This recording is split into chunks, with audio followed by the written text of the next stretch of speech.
Opposition की unity है उसी से घबरा के जो कुछ तोड़ फोड़ हो रही है ये तो उसी से घबरा के हो रही है, क्योंकि अपोजिशन अगर खाली बीजेपी का मुकाबला करना हो तो opposition it is 60 versus 64 versus 36%। अगर आप वोट देखते हैं अपोजिशन के पास 64% है या 63% है और बीजेपी के पास एनडीए के पास 37% है।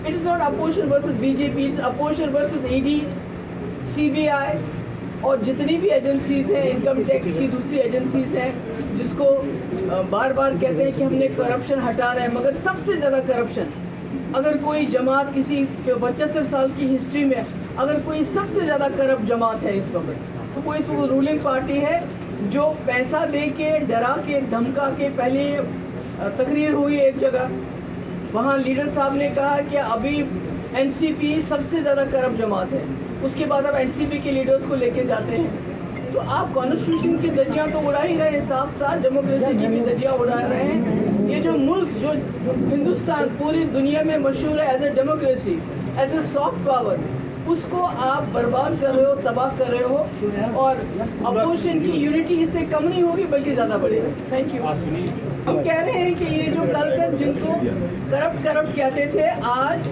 सरकार बनाने के लिए उन्हीं को अपने साथ लेके जा रहे हैं, तो ये तो इनकी करनी और कथनी में तो बहुत फ़र्क है। ये तो समझ आ रहा है कि सबसे करप्ट अगर कोई जमात कोई सरकार है और सबसे ज़्यादा मिसयूज़ अगर किसी ने अपने पावर का किया हो, ईडी किया हो, सीबीआई को किया हो, अपोजिशन को थ्रेटन करने के लिए, अपोजिशन को ख़त्म करने के लिए, वो यही जमात है।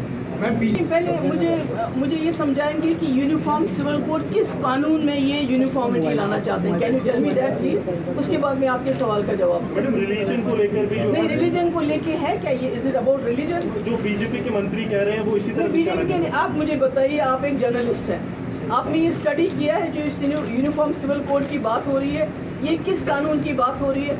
हाँ, हमारे पास ऑलरेडी यूनिफॉर्म क्रिमिनल कोड है और वो बहुत अच्छा चल रहा है क्योंकि बिल्किस बानू के रेपिस्ट को छोड़ दिया गया और हमारी जो पहलवान बच्ची हैं उनका रेपिस्ट खुला घूम रहा है।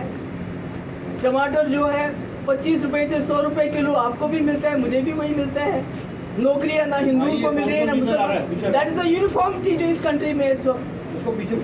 गैस की जो कीमत है 500 से 1200 हो गई है, वो यूनिफॉर्मिटी है। आप इन्होंने कहा था कि 2 करोड़ रोजगार देंगे, ना आपको मिला ना मुसलमान को ना मिला हिंदू, वो तो सब यूनिफॉर्म चल रहा है। अब कौन सी यूनिफॉर्मिटी लाना चाहते हैं वो मुझे बताइए।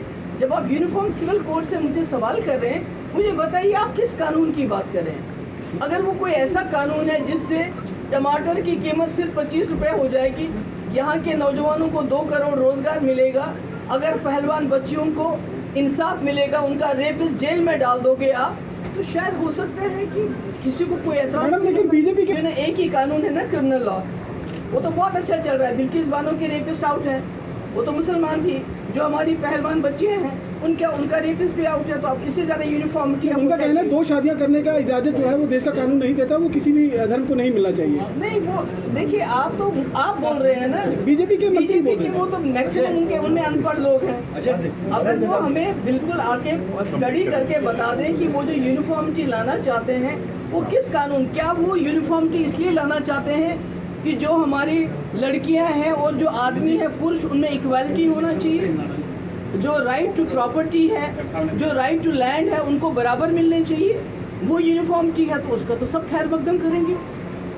वो तो आपको हिंदू लॉ में भी इस वक्त डिस्क्रिपेंसीज है, उसमें डिस्क्रिमिनेशन हो रहा है। अगर इस किस्म का कोई अच्छा कानून आता है जिसमें औरत मर्द के बराबर उसको हुकूक मिलते हैं, उसको प्रॉपर्टी राइट्स मिलते हैं, जो हिंदू लॉ में भी नहीं है, तो उसमें तो ठीक है। मगर उसके साथ साथ जब बच्चों का बलात्कार हो उसके लिए जो कानून है उसको तो इम्प्लीमेंट कर लीजिए। हमारी पहलवान बच्चियाँ कितने महीनों से दर हो रही हैं, आप तो वो रेपिस्ट के साथ तो आप फ़ोटो खिंचवाते हो, तो आप किस कानून की, आप बीजेपी कौन से कानून को मानती है, कौन से संविधान को मानते हैं?